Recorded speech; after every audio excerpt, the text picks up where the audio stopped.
Implicaciones sistémicas y sus soluciones. La red familiar. Junto con nuestros padres y nuestros hermanos, formamos una comunidad con un destino común, una familia. Como familia, sin embargo, pertenecemos también a una red familiar en la que se unen los dos grupos de origen de los padres para formar un mayor sistema de personas a las que quizás no conozcamos en su totalidad, pero que a pesar de todo son significativas para nosotros. Por regla general, pertenecen a la red familiar sin tener en cuenta si aún viven o han muerto ya. 1. El hijo y sus hermanos, los padres y sus hermanos, los abuelos, a veces alguno de los bisabuelos y todos aquellos que hicieron sitio para otros en el sistema. Por ejemplo, un primer marido o una primera mujer de los padres o de los abuelos, o relaciones equiparables a un matrimonio, incluso en caso de una separación o un divorcio posteriores. Novios anteriores, una mujer o un hombre con la que un miembro de la red familiar tenga un hijo, y finalmente todos aquellos cuya desgracia, desaparición o muerte hayan supuesto una ventaja para otros en el sistema. Condiciones para un desarrollo de la red familiar. Mientras que en nuestras relaciones personales tienen que cumplirse 3 condiciones para su éxito: la vinculación, el equilibrio entre dar y recibir y el orden, en la red familiar aún rigen otras leyes más. A. El derecho a la pertenencia. Todo el que pertenece a una red familiar tiene el mismo derecho a formar parte de ella, y nadie puede ni debe negarle su lugar. En cuanto aparece alguien en el sistema diciendo «yo tengo más derecho a pertenecer a este sistema que tú», hiere el orden y el sistema queda trastornado. Si alguien olvida, por ejemplo, a una hermana muerta tempranamente o a un hermano nacido muerto,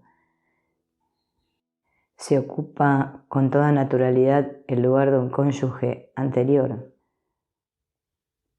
Y si ingenuamente parte de la suposición de que él o ella tenga ahora más derecho a pertenecer al sistema que no aquel que hizo sitio, entonces atenta contra el orden.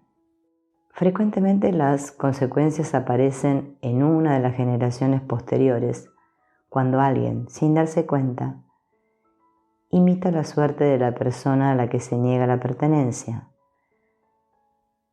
Esta es la culpa principal de un sistema: excluir a una persona aunque tenga el derecho de formar parte. B. La ley del número completo. El individuo se siente entero y completo en un sistema si todas las personas que pertenecen a su sistema, a su red familiar, tienen en su alma y en su corazón un lugar bueno y honroso y se les concede toda su dignidad. Todos tienen que estar presentes. El que solo se ocupa de su yo y de su restringida felicidad individual no se siente completo. C. La ley de la prioridad de los anteriores. El ser se califica por el tiempo. Obtiene su rango y su estructura por el tiempo. El que aparece primero en un sistema tiene prioridad respecto al que llega después. Por lo tanto, en relaciones que crecen con naturalidad, rige una jerarquía que en primer lugar se orienta por el antes y el después. Es decir, el que llega antes queda antepuesto al que llega después, queda pospuesto. Este principio de orden es el original. Por lo tanto, los padres tienen prioridad respecto a los hijos y el primogénito respecto al segundogénito.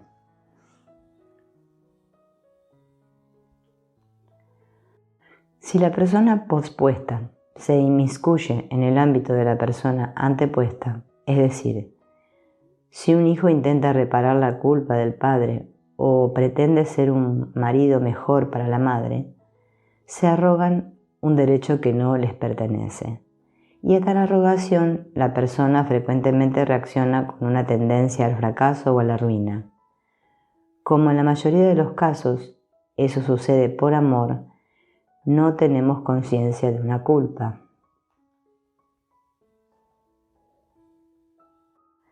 Siempre que haya un final desastroso, por ejemplo, de alguien que se vuelve loco o comete suicidio o acaba siendo un criminal, estos contextos juegan un papel importante. Al orden le es indiferente mi comportamiento. Supongamos que un hombre y una mujer hayan perdido sus respectivas primeras parejas. Ambos tienen hijos, se casan e introducen estos hijos en el nuevo matrimonio. En un caso así, el amor del hombre a sus hijos no puede pasar por su nueva mujer y el amor de la mujer a sus hijos no puede pasar por este marido. El amor a los propios hijos nacidos de la relación anterior tiene prioridad sobre el amor a la pareja. Este es un principio de suma importancia. No debe utilizarse como dogma, pero muchos trastornos en relaciones en las que se introducen hijos de relaciones anteriores provienen de una actitud celosa de la nueva pareja frente a estos hijos. Tal actitud es injustificada. Los hijos tienen prioridad. Si se reconoce el orden, en la mayoría de los casos funciona. El orden justo es difícil de abarcar y no puede ser proclamado. Es diferente de una regla de juego, siempre variable. El orden es intocable. Al orden le es absolutamente indiferente mi comportamiento. Siempre está ahí. No puedo romperlo, solamente puedo romperme a mí mismo. El orden se impone a corto o largo plazo y es un acto muy humilde someterse a él. A la vez, este someterse a un orden tiene algo vital. Es como si alguien bajara un río que lo lleva. Aún así, queda una cierta libertad de movimiento. Es muy diferente a un orden pronunciado. Reconocer que todo es pasajero. Únicamente reconociendo que todo en un grupo es pasajero, encontramos un límite y la medida para todos nuestros deseos y nuestras reivindicaciones.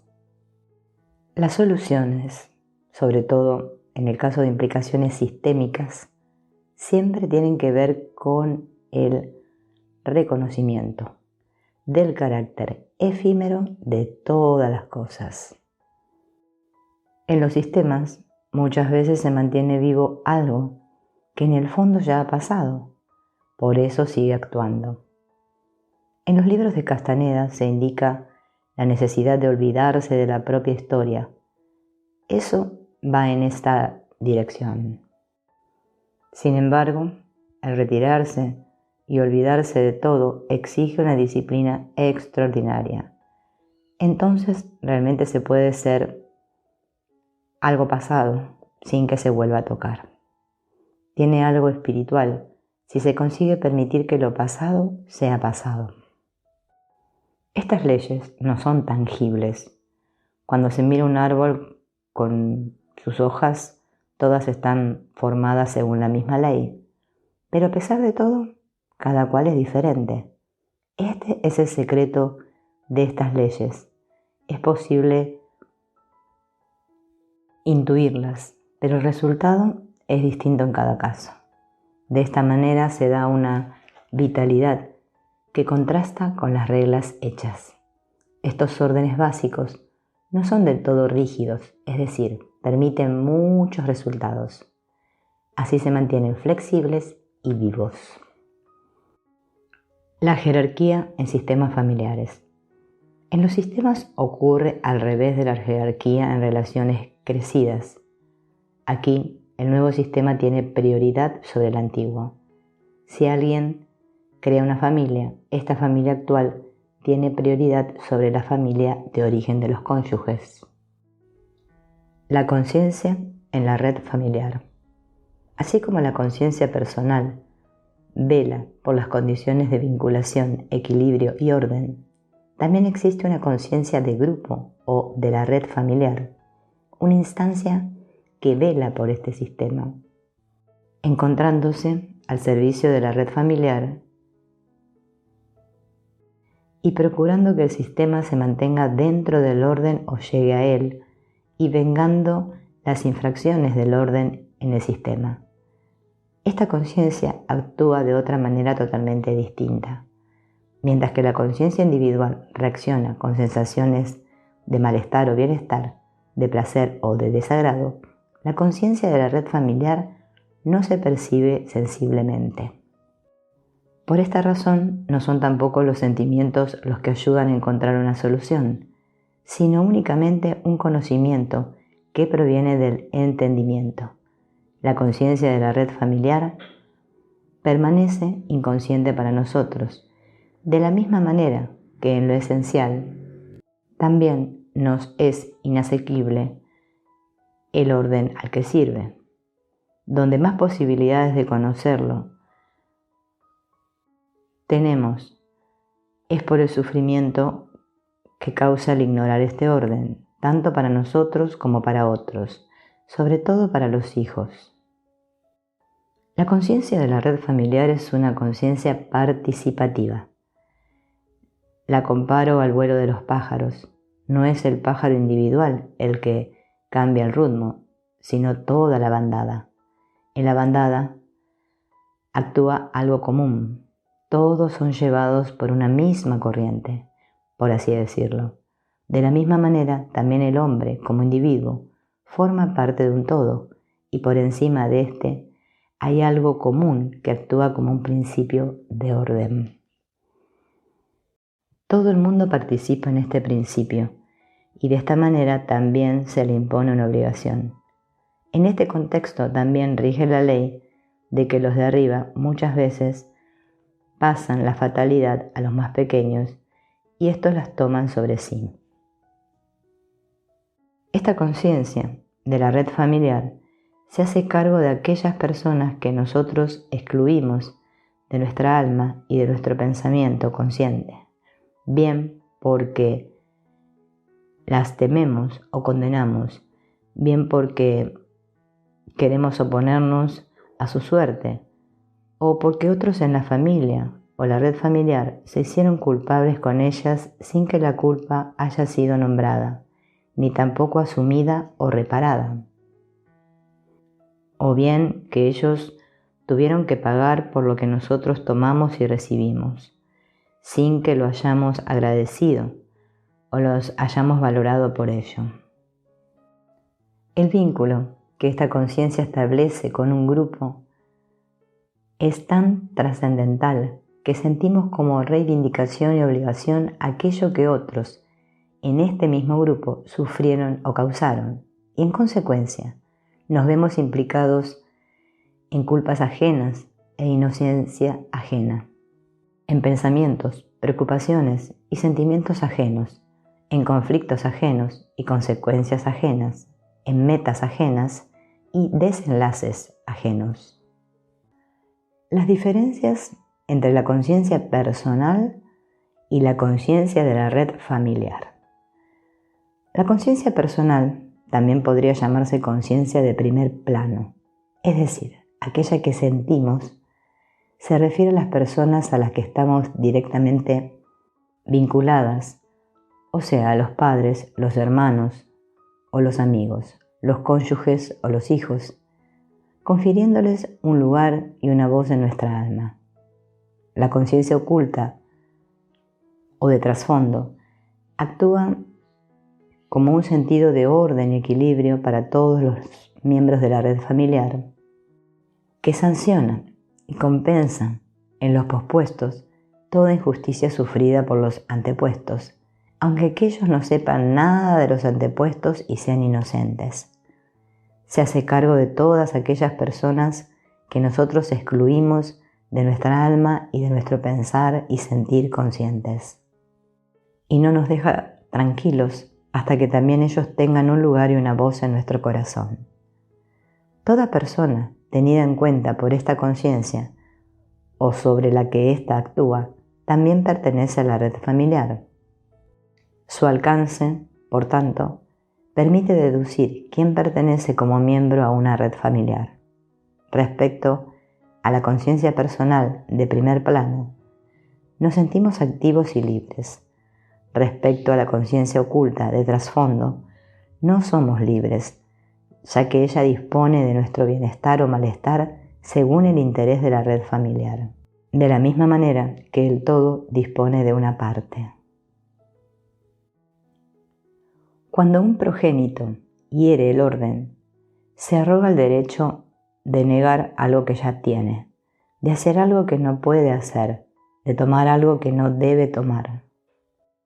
Pero, dado que un hijo en la mayoría de los casos infringe el orden por amor, él mismo no se da cuenta de la arrogación y considera buena su manera de actuar.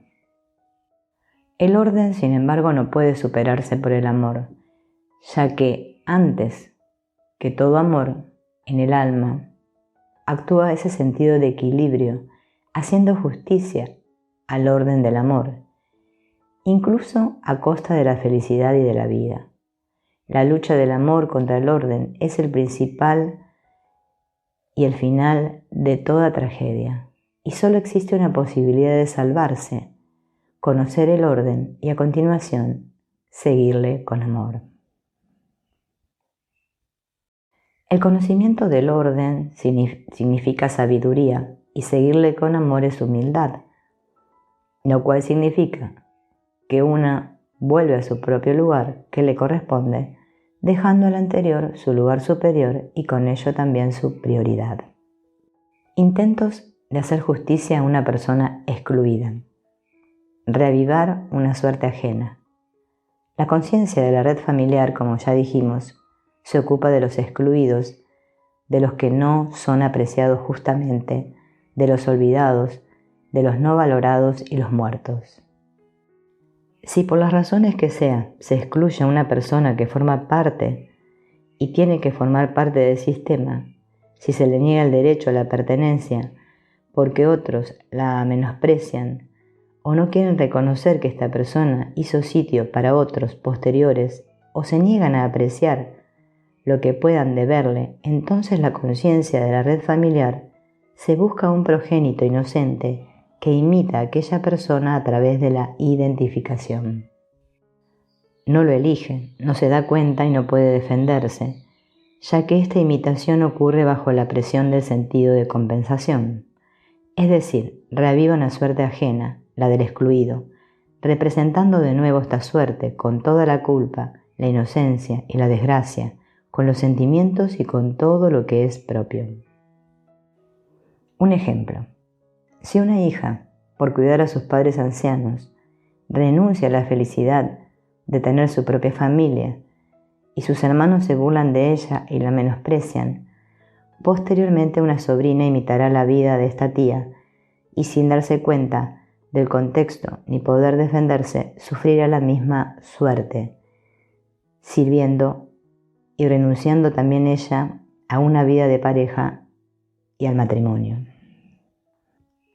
Se trata de algo inquietante, que constituye la base de muchas situaciones trágicas. El identificado no necesita en absoluto conocer a la persona excluida. La conciencia de la red familiar se hace cargo de los derechos del anterior excluido, sin tener en cuenta los derechos del posterior. Es justa para el primero, para el segundo es injusta. Un segundo ejemplo. Una mujer joven sentía un anhelo incontenible que ella misma no podía explicar. Finalmente se dio cuenta de que no era su propio anhelo el que sentía, sino el anhelo de su hermana nacida del primer matrimonio de su padre. Al casarse su padre en segundas nupcias, ésta no pudo volver a verlo ni visitar a sus hermanas nunca más. Entretanto, había emigrado a Australia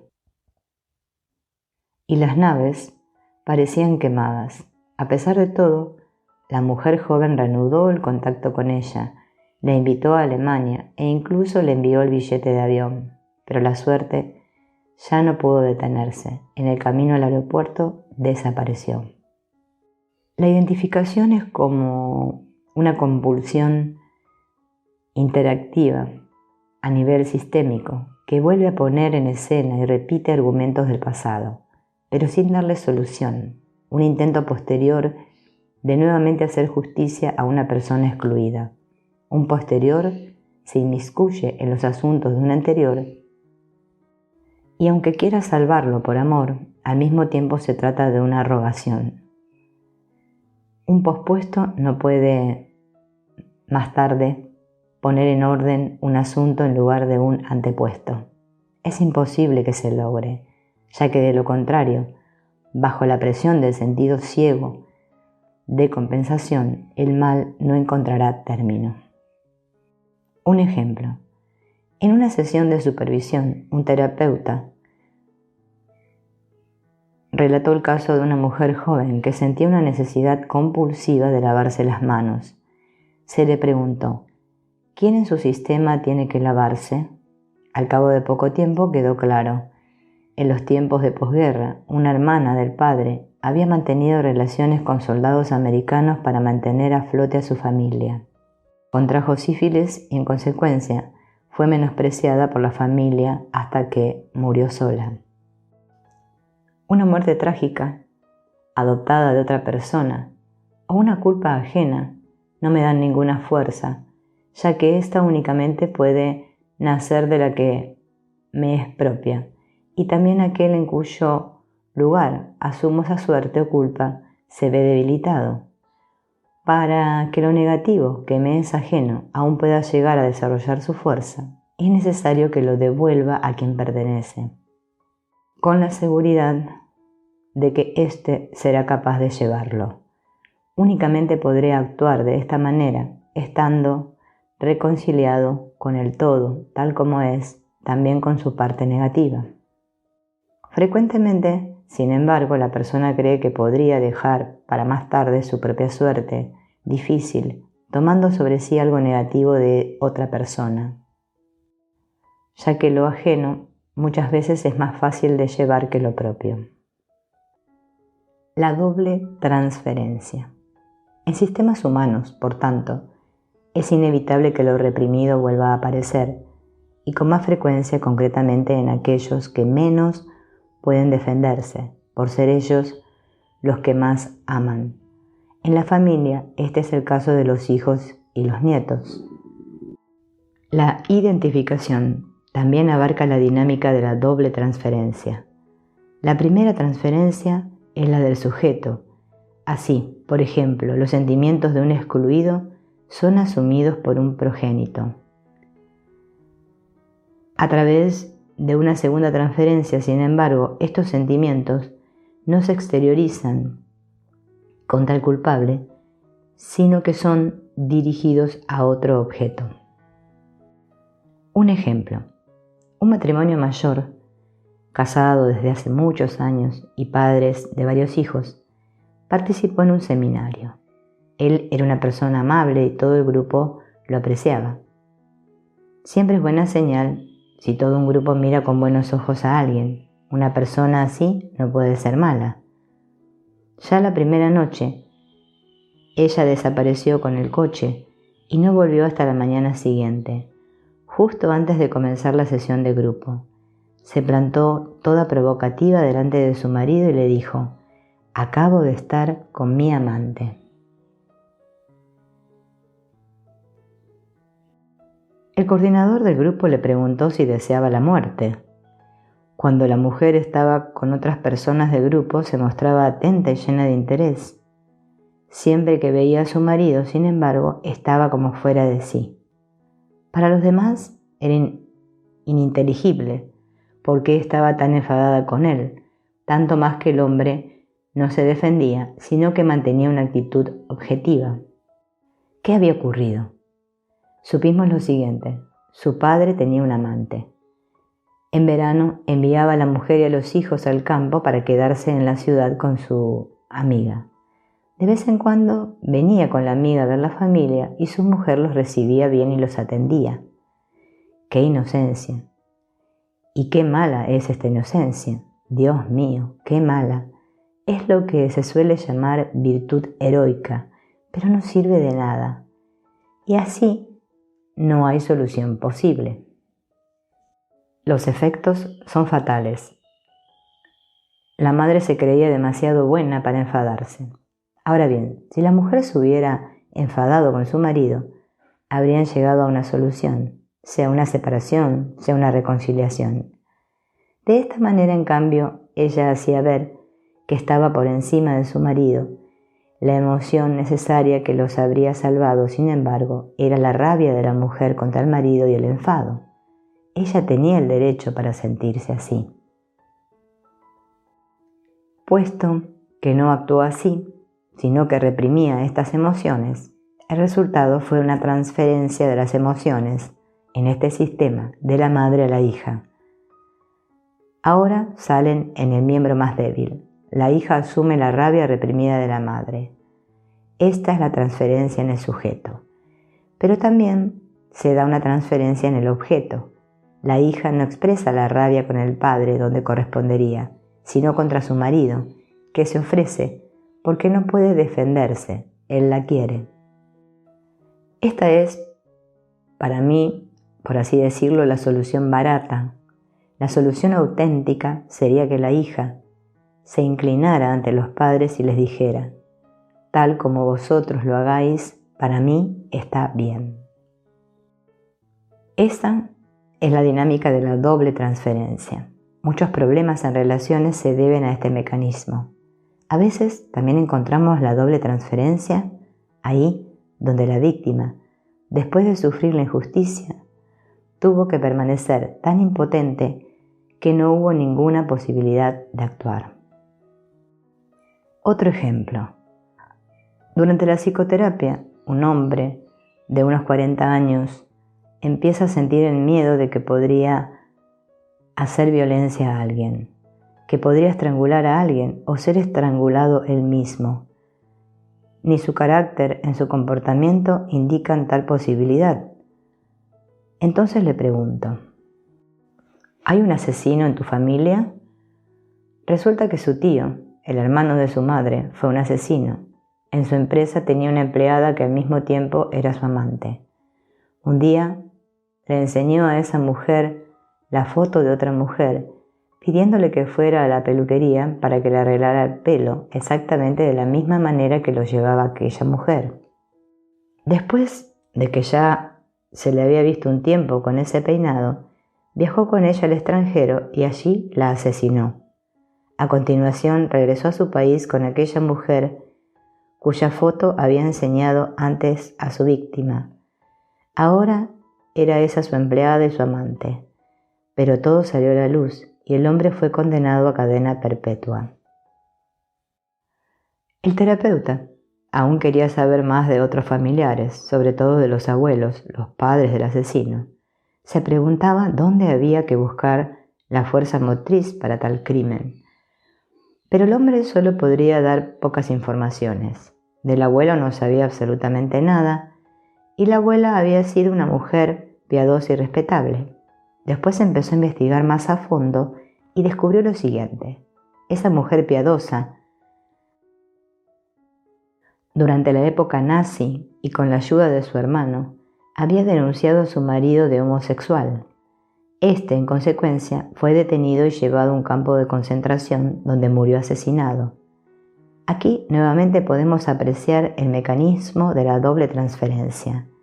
El verdadero asesino en el sistema, del que evidentemente provenía la energía destructora, era la abuela piadosa. El hijo, sin embargo, como un segundo Hamlet, hizo de vengador del padre, pero al igual que Hamlet, también con una doble transferencia. La propia madre fue respetada, pero en lugar de ella murió la mujer amada. Es fácil imaginarse los sentimientos del abuelo en el campo de concentración. Estos sentimientos asesinos que debía tener respecto a su mujer son asumidos por el hijo, que a su vez les da rienda suelta con su amante. Asimismo, el hijo asume todas las consecuencias, no solo por el crimen cometido por él mismo, sino que también paga y expía en lugar de su madre. De esta manera, se parece a ambos padres, a la madre por el crimen y al padre por la prisión. En aquel entonces, no encontramos ninguna solución, porque aún no sabía trabajar de manera sistémica. Hoy en día lo pondría al lado de su abuelo y así encontraría la paz.